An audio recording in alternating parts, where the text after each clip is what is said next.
सभी को नमस्कार।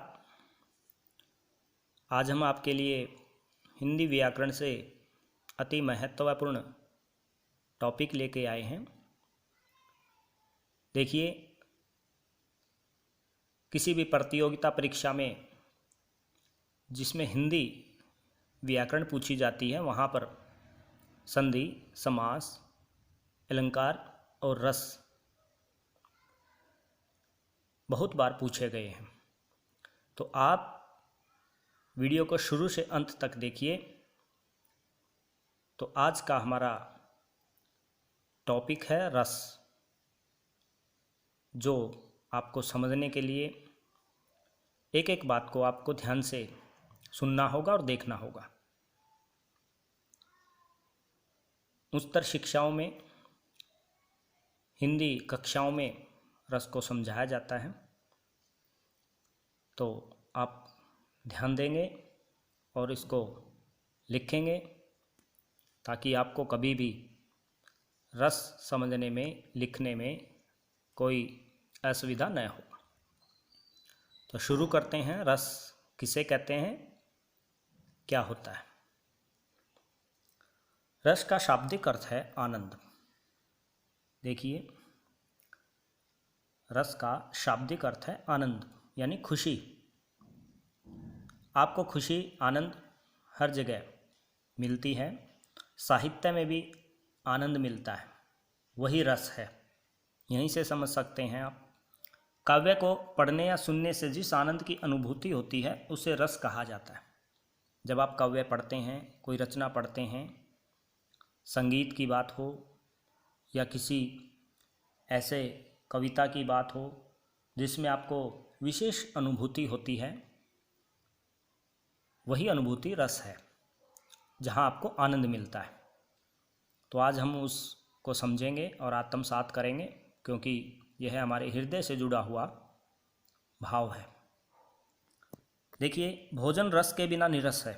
जब भोजन में रस नहीं आएगा, आनंद नहीं मिलेगा, तो भोजन लेने का स्वाद जो है फीका पड़ जाता है। औषध रस के बिना निष्प्राण है। कोई दवाई आप लेते हो, उसमें आपको अच्छा नहीं लगता तो आप स्वस्थ नहीं होते। ऐसे ही साहित्य भी रस के बिना निरानंद है। साहित्य में अगर रस का प्रयोग नहीं है तो उसमें कोई आनंद अनुभव नहीं होता। यही रस साहित्यानंद को ब्रह्मानंद सहोदर बनाता है।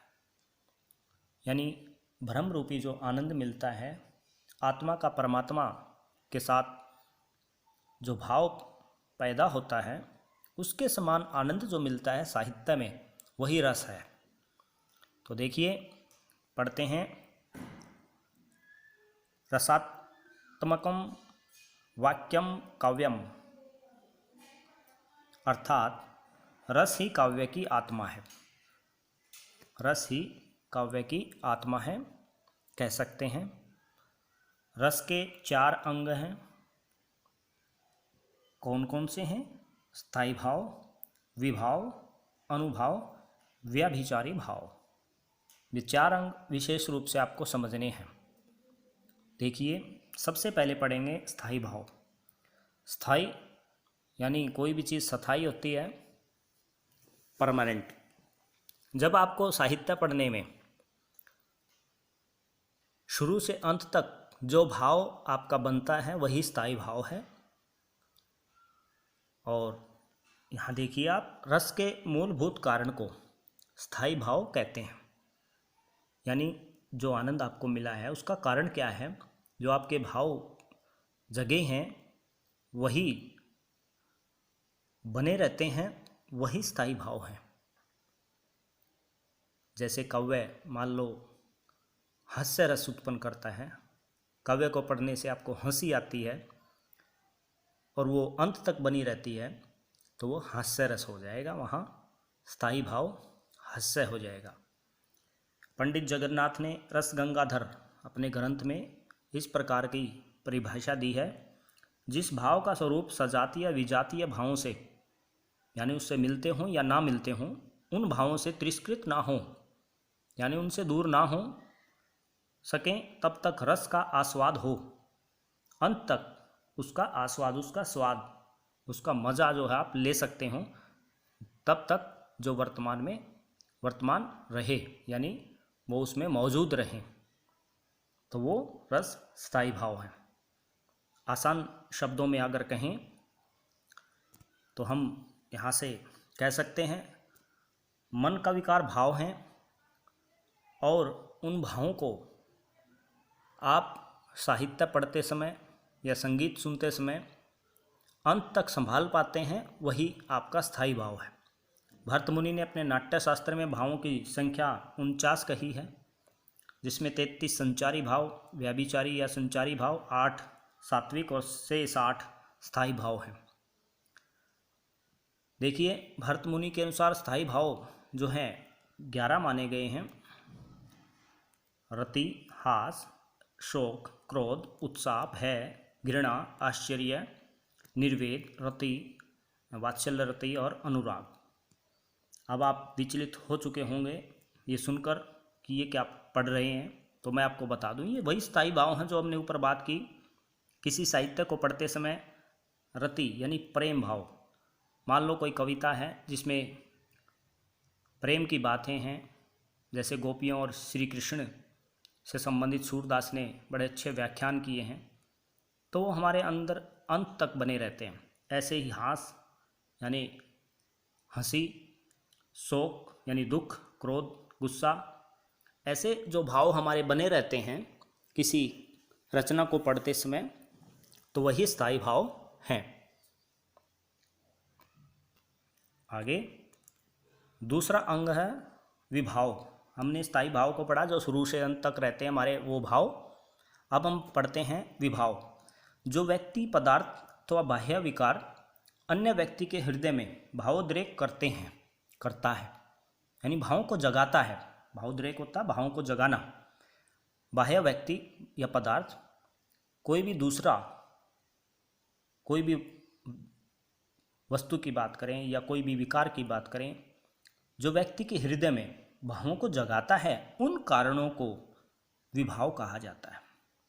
यानी जो कारण बनते हैं भाव उत्पन्न होने के, वो विभाव कहलाते हैं। मान लो कोई आप मनोरंजन कर रहे हैं, संगीत सुन रहे हैं या फिल्म देख रहे हैं, उसको देखकर जो आपको आनंद मिल रहा है उसका कारण क्या है, वही विभाव है।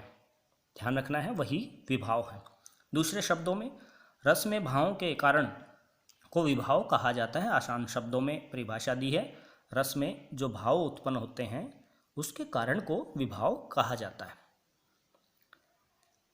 अर्थात समाज में रति आदि भावों का उद्बोधन करते हैं, वे विभाव हैं।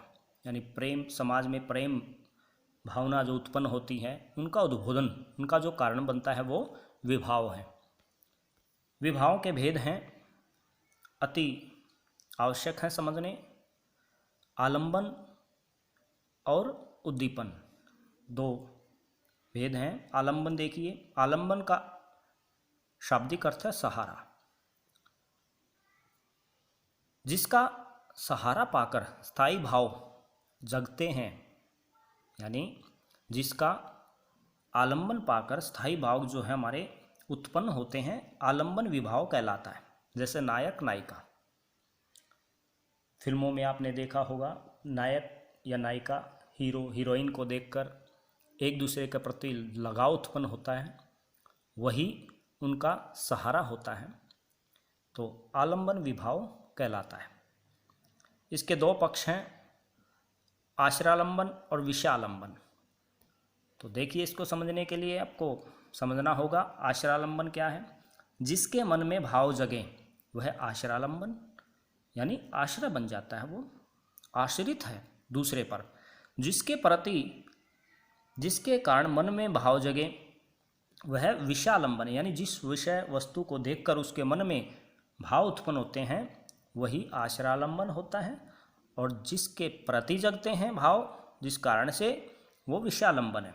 उदाहरण स्वरूप देखिए, आपने रामायण देखी होगी, राम के मन में सीता के प्रति रति प्रेम का भाव जगता है। अब यहाँ पे राम जो है आश्रय होंगे, यानी उनके मन में प्रेम भाव जगा है किसको देखकर, सीता को, तो सीता विषयालंबन कहलाएगा। ऐसे आपने याद रखना है। दूसरा भेद है विभाव का उद्दीपन। वहाँ पे हमने पढ़ा आलंबन जो सहारा बनता है, अब पढ़ते हैं उद्दीपन। उद्दीपन क्या होता है, जिन वस्तुओं और परिस्थितियों को देखकर स्थायी भाव उद्दीप्त यानी उत्पन्न होते हैं। जिन परिस्थितियों को देखकर, जैसे अभी हमने उदाहरण लिया राम और सीता का, दोनों वाटिका में पहली बार मिलते हैं, तो वाटिका में एकांत स्थान था, ऐसे भाव उत्पन्न हुए, प्रेम भाव उत्पन्न हुए, तो वो उद्दीपन विभाव कहलाएंगे। दूसरे शब्दों में देखिए, भावों को उद्दीप्त करने वाले सहायक होते हैं, करने में जो सहायक होते हैं उन्हें उद्दीपन विभाव कहते हैं। जैसे चांदनी रात, कोयल की आवाज़, कुंजन, एकांत स्थल, जैसे अभी बात कर रहे थे, एकांत स्थल पर राम सीता को देखकर प्रेम भाव से भर जाते हैं, तो वो उद्दीपन विभाव कहलाते हैं। तीसरा हमारा अंग है अनुभव। हमने स्थायी भाव पढ़ा, विभाव पढ़ा, अनुभाव पढ़ते हैं। आलंबन और उद्दीपन जो अभी पढ़े थे, आलंबन यानी सहारा, उद्दीपन यानी परिस्थितियाँ, उन विभावों के कारण उत्पन्न भावों को बाहर प्रकाशित करने वाले कार्य, उनके कारण जो भाव बाहर निकलते हैं वही अनुभाव कहलाते हैं। याद रखेंगे। इसको और आसान तरीके से मैं समझाना चाहूँ तो राम को देखकर सीता का शर्माना क्या होगा, अनुभाव होगा। सीता जो है शर्मा जाती है, तो शर्माना उनका अनुभाव कार्य होगा। दूसरे शब्दों में मनोगत भावों को व्यक्त करने वाले शरीर विकार को अनुभाव कहलाते हैं। याद रखना, शरीर विकार यानी अभी मैंने बताया शर्माना, तो शरीर में उनके जो है शर्म उत्पन्न होती है, उनके मन के विचारों से, भावों से, तो शारीरिक जो चेष्टाएं, उनके चेहरे के हाव भाव बदल जाते हैं, वही अनुभाव है।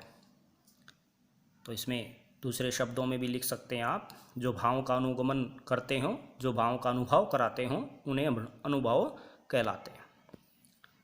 इनकी संख्या 8 मानी गई है, ये आप देख सकते हैं, स्तंभ, संवेद, रोमांच, सौरभंग, विवरणता, प्रलय आदि। ये आप केवल लिखेंगे। अनुभाव के भेद हैं 8।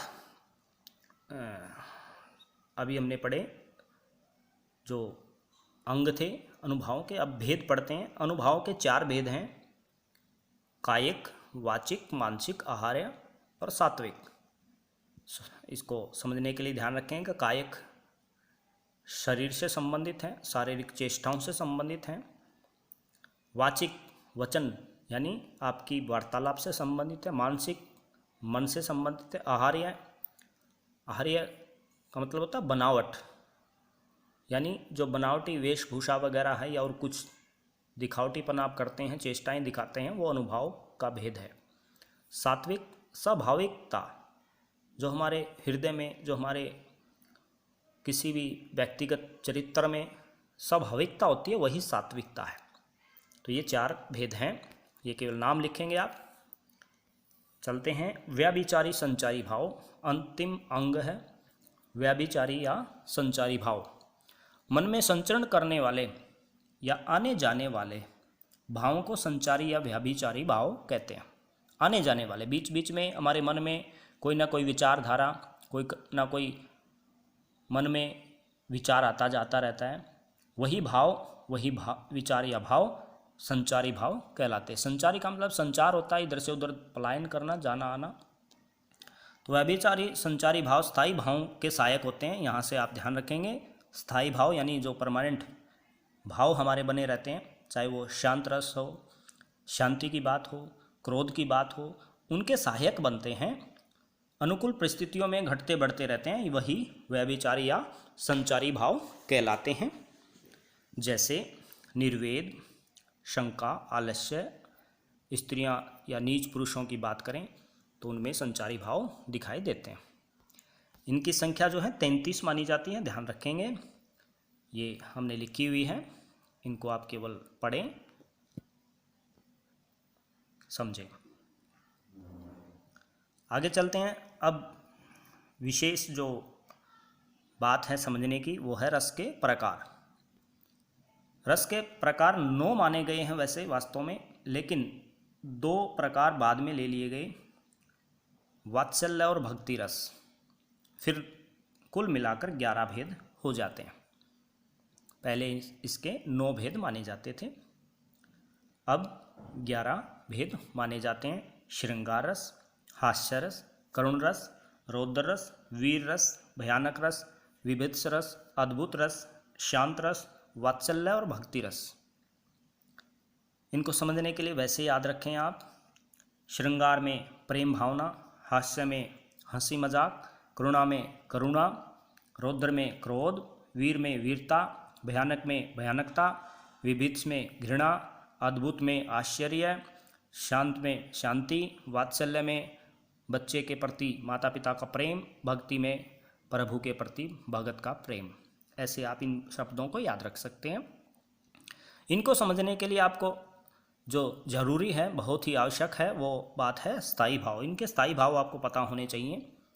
और रस का पता कैसे चलेगा, इन उदाहरणों के माध्यम से हम जानेंगे। तो ध्यान से देखिए, समय थोड़ा लग रहा है इसमें, लेकिन आप समझें और पढ़ें। देखिए, हमने शुरू से अंत तक 11 रस पढ़े हैं, उनके अब यहाँ पर स्थायी भाव हैं, पढ़ते हैं। सबसे पहले है देखिए श्रृंगार रस। इसका जो स्थायी भाव है वो है रति या प्रेम। आप लिख लेंगे, ऊपर हमने आपको दिखाया भी था। यहाँ स्थायी भाव, यहाँ रस है, ये स्थायी भाव है और ये उदाहरण है। तो श्रृंगार रस का स्थायी भाव यानी शुरू से अंत तक जो रहता है वो भाव क्या है, रति या प्रेम। तो श्रृंगार रस 2 प्रकार का होता है, संयोग श्रृंगार और वियोग श्रृंगार। ध्यान रखेंगे, संयोग का मतलब मिलन, वियोग का मतलब बिछुड़ना, अलग होना। जैसे नायक नायिका अगर साथ में हैं तो संयोग श्रृंगार की बातें होंगी, अगर वो एक दूसरे से दूर हैं तो वियोग श्रृंगार की बात होगी। यहाँ पे देखिए उदाहरण भी दिया है बिहारी जी का।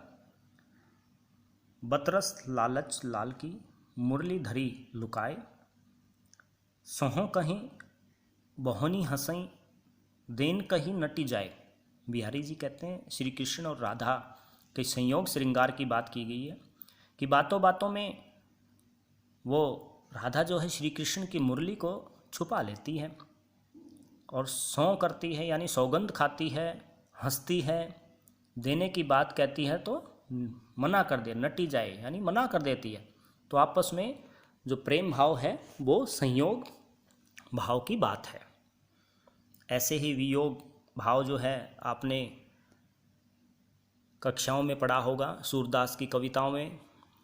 उद्धव जब योग साधना संदेश लेकर गोपियों के पास आते हैं तो वो वियोग में, पीड़ा में काफ़ी आहत थी। तो ऐसे में वियोग श्रृंगार की बात होगी। जैसे देखिए, जागते सोवत दिवस निसी कान्हा कान्हा जकरी। वो जागते हुए सोते हुए, दिन में रात में कान्हा कान्हा की रट लगाए हुए थे, उन्होंने योग साधना से कोई संबंध नहीं था। तो ये है वियोग श्रृंगार। आगे चलते हैं। दूसरा देखिए हास्य रस, जिसका प्रतिभाव है हास्य। आगे पढ़ने से पहले आपसे एक अनुरोध करता हूं कि आप इस वीडियो को लाइक करें, शेयर करें, ज़्यादा से ज़्यादा बच्चों तक, विद्यार्थियों तक अपनी वीडियो पहुंचाएं और ज़्यादा सब्सक्राइब करवाएं। आप धन्यवाद। दूसरा रस पढ़ते हैं।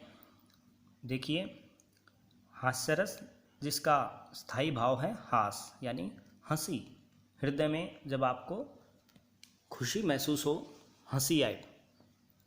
कैसे देखिए, तंबूरा ले मंच पर बैठे प्रेम प्रताप, साज मिले 15 मिनट, घंटा भर आलाप, घंटा भर आलाप, राग में मारा गोता, धीरे धीरे खिसक चुके थे सारे श्रोता। काका हाथरसी की हास्य कविता है कि मंच पर तंबूरा लेकर बैठ जाते हैं, साज मिले 15 मिनट बाद घंटा भर आलाप उन्होंने किया, अपना संगीत सुनाया, लेकिन ऐसे में गोता मार गए, राग में इतना डूब गए, तो बाद में पता चला धीरे धीरे सभी श्रोता वहाँ से गायब हो चुके थे। कहने का मतलब उनकी कविता में कोई रस नहीं आया और वो अकेले ही गा रहे थे। तो ऐसे में हास्य रस उत्पन्न हुआ। काका हाथरसी की कविता है। आगे चलते हैं। करुण रस महत्वपूर्ण है। करुण रस का स्थायी भाव है शोक। जब कोई मृत्यु आदि पर आपने देखा होगा शोक उत्पन्न होता है, दुख उत्पन्न होता है, तो करुणा जगती है। तो यहाँ पर स्थायी भाव होगा शोक। देखिए, शोक विकल सब रोही रानी। सभी रानियाँ जो हैं शोक से विकल व्याकुल थी, रो रही थी।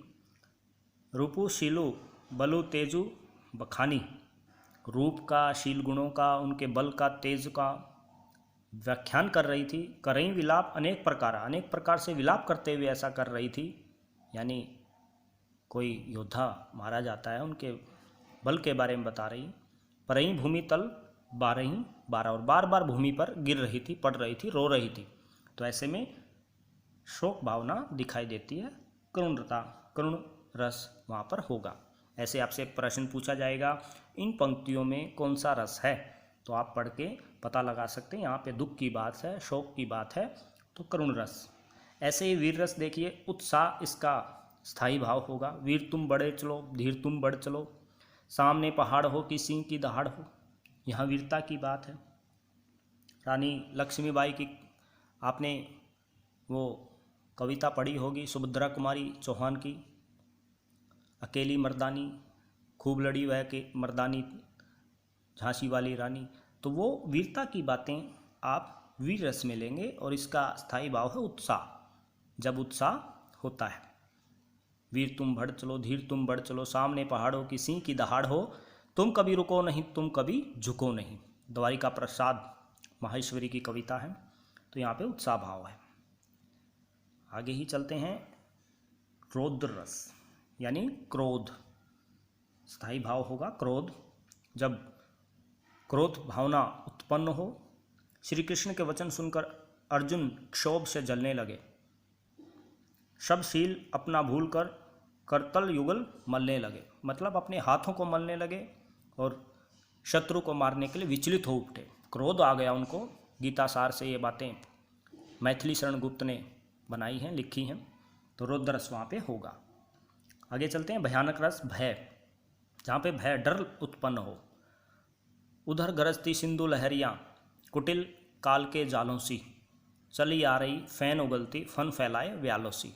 तो जयशंकर प्रसाद जी कह रहे हैं कि सिंधु की लहर जो हैं गरजती हुई आ रही है। तो डरावना एक भयानक यहाँ पे दृश्य नज़र आता है। सांप के फैलाए जिसे वहाँ पर लहरें उठ रही हैं। तो डर भय उत्पन्न होना भयानक रस का उदाहरण होगा। ऐसे ही देखिए विभित्स रस, जिसमें घृणा उत्पन्न होती है, विभित्स रस कहलाता है। जुगुप्सा भी बोलते हैं इसको। सी पर बैठो काग आँख देव खात निकारत। अब देखिए कितना घृणा से भरा उदाहरण दिया है भारतेंदु ने कि अंग्रेज़ों के समय इतना बुरा हाल था कि सिर पर काग बैठा हुआ है और आँखों को खोद रहा है, खा रहा है। खींचत जी भई सयार, उधर कोई सयार भेड़िया जो है वो जीभ को खींच रहा है। आते ही आनंद उर्धारत, गिद्ध झांगी को खोदी खोदी मांस उपारत। गिद्ध बैठे हुए हैं और मांसों के टुकड़े खा रहे हैं। तो ये यहाँ पर घृणा उत्पन्न होती है कि एक जीव को मरने के बाद क्या दुर्दशा दिखाई गई है। तो ये विभित्स रस है। ऐसे ही अद्भुत रस आश्चर्य जहाँ पे उत्पन्न हो। अखिल भुवन चर अचर सब हरिमुख में लखी मातु, कि जो भी यहाँ पर सब कुछ है, चाहे चर है, चाहे अचर है, चाहे स्थिर है, चाहे वो चल संपत्ति है, चल संपत्ति है, या जो भी संचार असंचारी भाव हैं, सब हरि के मुख से निर्मित हैं, सब उसी में दिखाई देते हैं। तो ये चकित करने वाली बात है। यहाँ पर अद्भुत रस होगा। आश्चर्य जहाँ पर उत्पन्न हो, कोई विशेष बात बढ़ा चढ़ाकर बात की जाती है वहाँ पर भी आश्चर्य होता है। अतिशयोक्ति अलंकार आपने पढ़ा होगा, उससे संबंधित बातें आश्चर्य में आ जाती हैं। शांत रस निर्वेद इसका स्थायी भाव है। मन रे कागज का पुतला, यानी मन कागज का पुतला है, कभी भी इसको मृत्यु के बाद खत्म हो जाना है, समाप्त हो जाना है। तो ये शांति का प्रतीक है। कबीरदास की पंक्तियों में शांत रस भरा पड़ा है, आप पंक्तियों को पढ़ने से महसूस करेंगे। लागे बूंद बिनई जाए छिन में, कि ऐसा है ये कागज का पुतला है और जब बूंद लगती है तो पिघल जाता है, जैसे कागज गल जाता है वैसे ही आत्मा निकल जाने के बाद शरीर जो है हमारा खंड खंड हो जाता है, उसका कोई महत्व नहीं रहता। तो गर्व करे क्या इतराना, इस पे गर्व करने की कोई बात नहीं है। तो यहाँ पर कबीरदास जी संदेश देते हैं। तो यहाँ पे शांति उत्पन्न होती है तो शांत रस होगा। तो ये थे रस, आशय है आपको समझ में आए होंगे। इनकी कुछ महत्वपूर्ण बातें भी हैं। अंतिम दो रस और कर लेते हैं। वात्सल्य, जहाँ पे वात्सल्य यानी माता पिता और बच्चों के प्रति प्रेम भावना उत्पन्न हो माता पिता की, वो वात्सल्य रस होगा। किलकत कान्ना घुटरवन आवत, घुटनों पर काना जो है चल रही है। छोटे श्री कृष्ण का बालपन का जो है वर्णन किया हुआ है सूरदास जी ने। तो नन्हे पैरों से वो चल रहे हैं, घुटनों के बल चल रहे हैं, तो यहाँ वात्सल्य रस देखने को मिलता है। ऐसे ही भक्ति रस, भगत जो श्री कृष्ण या श्री राम के प्रति हम अपना प्रेम भाव दर्शाते हैं, वो भक्ति रस हो जाएगा। राम जपू राम जपू राम जपू बावरे, आपने सुना होगा। घोर भाव निधि नीर निधि नाम निज नावरे, सब श्री राम के नाम में ही है, तो इनका नाम ही जपते रहो। तो तुलसीदास जी कहते हैं तो ये भक्ति और अनुराग यहाँ पर दिखाई देता, तो भक्ति रस होगा। अब रस से संबंधित कुछ महत्वपूर्ण बातें हैं, वो आप देखेंगे। श्रृंगार रस को रसपति यानी रस राज कहा जाता है, सब रसों का राजा कहा जाता है श्रृंगार रस को, जहाँ पे प्रेम या रति भाव स्थायी भाव होता है। नाटक में 8 रस माने जाते हैं, ध्यान रखना, नाटक में 8 रस, क्योंकि वहाँ शांत रस नहीं माना जाता, क्योंकि अगर नाटक शांति से चलेगा तो कोई उसको देखना पसंद नहीं करेगा।